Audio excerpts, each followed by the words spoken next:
Mr. Bannister is a graduate of San Jose State University. He became a licensed certified public accountant, and it goes on from there. He left the practice of public accounting in '93 to accept appointment to the U.S. Department of Treasury, IRS Criminal Investigation Division as a special agent. In addition to his investigative duties as a sworn federal law enforcement officer, Mr. Bannister was organized crime drug enforcement task officer and assistant forfeiture coordinator for the IRS Central California District. He also assisted with firearms and defensive tactics training as well as community outreach. Since leaving the IRS, Mr. Bannister has worked closely with Bob Schultz, We the People Foundation, to preserve our elected representatives, to investigate and correct the deceitful and often destructive tactics used by the agency against innocent, hardworking Americans. And they tried to then arrest him and indict him for telling people the IRS was a scam, and he beat them in court on that with a jury. So just an amazing individual, been through hell on earth. And it all started in '97, 2 years before he went public. He heard DV Kid on mainstream radio explaining that the IRS was for private banks. And he spent 2 years researching it, just to recap for folks that don't know who he is. Found out it was real, went and talked to his superiors, and they said, you need to just resign. Get out of here. We don't want to hear about that. Now it's public that private banks own the world government. Bank of the World's being set up. You'll pay your carbon taxes to them. There's just no end to it. And so it's going to get worse and worse. And in the MIAC report, in this report by the Virginia Terrorism Threat Assessment, they mention Joe Bannister in some of these reports. They mention people going out and talking about the IRS. They mention the We the People group. They mention mainline libertarians. Look, as an American, you get involved and say, I don't want to live under tyranny. They say you're a terrorist. And now the new document that's out is saying gun owners are terrorists, period. And that they are coming for our guns. So this is a rogue government, folks. And this is out of control. So I got Joe on today with us. Joe, great to have you back on with us. Thanks, Alex. It's great to hear your voice. So much is going on. So much is happening.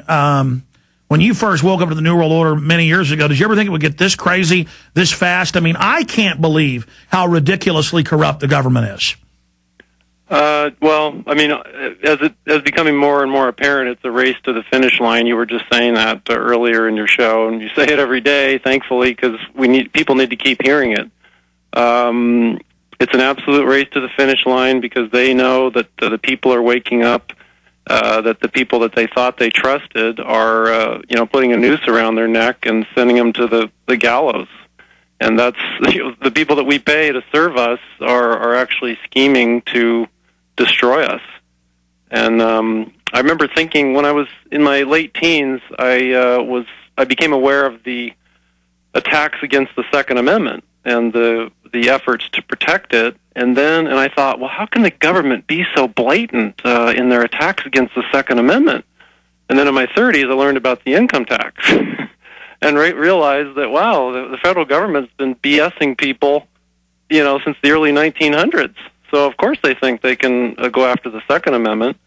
And, of course, now in my 40s, learning more about, the bigger picture, as you've so eloquently shown to people, it's just, that tip of the iceberg, you get to see just how big that iceberg is under the surface.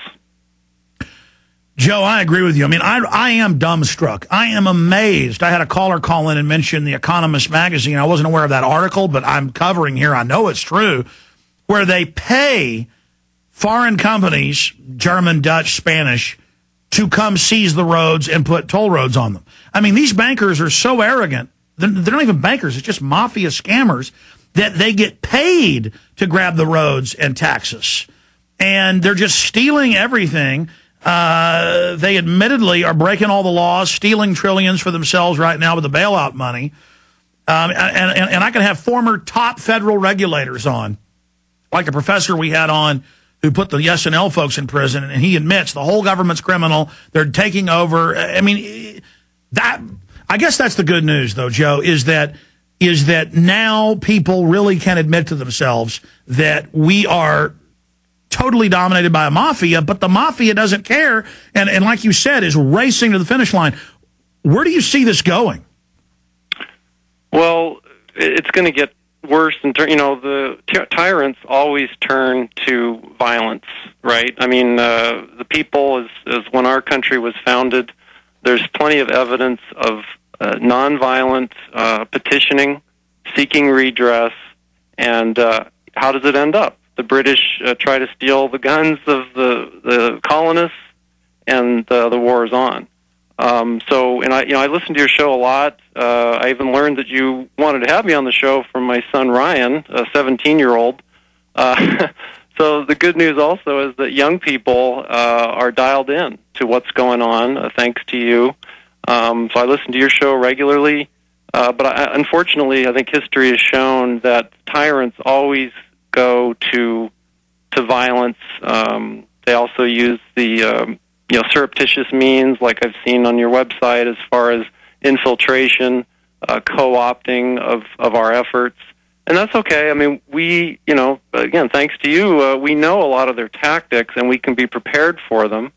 I think what we have to do is just look at people's conduct, you're so well document people's conduct. And I think that, people who are searching for where to turn for information, for leadership, just look at the conduct of the people and look back 5 years, 10 years, 15 years into their conduct, which is, why you're, when you can talk about someone like Glenn Beck, look at their past.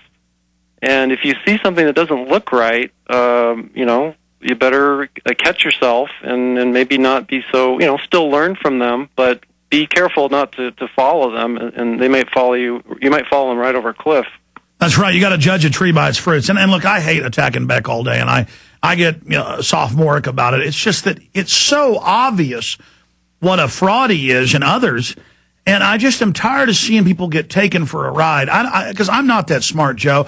I've just been doing this for now 14-plus years and doing it full time, with the candle lit at both ends. And so I've learned all the silly little tricks they try. Doesn't mean I'm good at articulating it.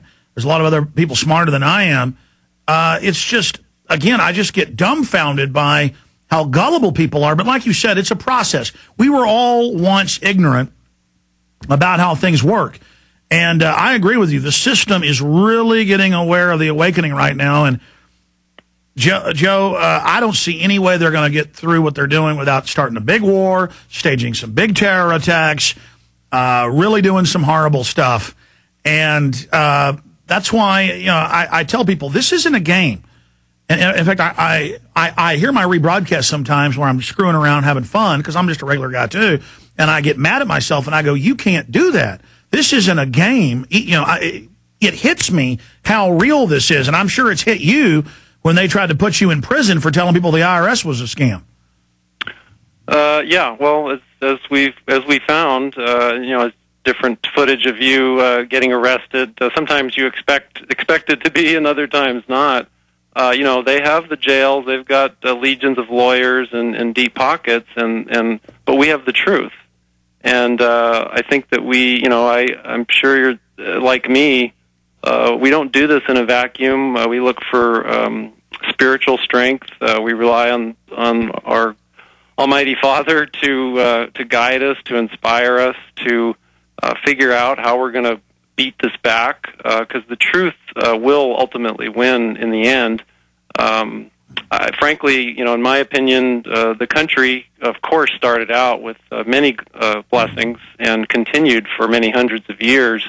But those blessings seem, at least the results of what we see in front of us, the evil that's out there. We need to get back to where God is just bestowing abundant blessings on our country.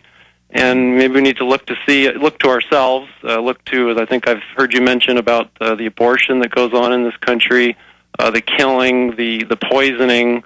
Those are all evil things that are occurring, and we need Almighty God's blessings. Absolutely. In fact, I mean, folks, you reap what you sow, and people think they can just kill babies as a form of birth control, and that 50 million dead babies won't come back on you. In a society that doesn't care about babies or old people or other folks, folks aren't going to care about you. And yes, the reason we're going to hell in a handbasket is because we have decided evil is cool. And killing babies is fun, and all of this is fun. And so, folks, now we're going to go into something like Stalinist Russia. And I don't just say that for effect. I want listeners to understand, and Joe's experienced it, the establishment that's in control is just as bad as Stalinist communist. Absolutely. And I'm telling you, folks, your life means nothing to them. They enjoy hurting you.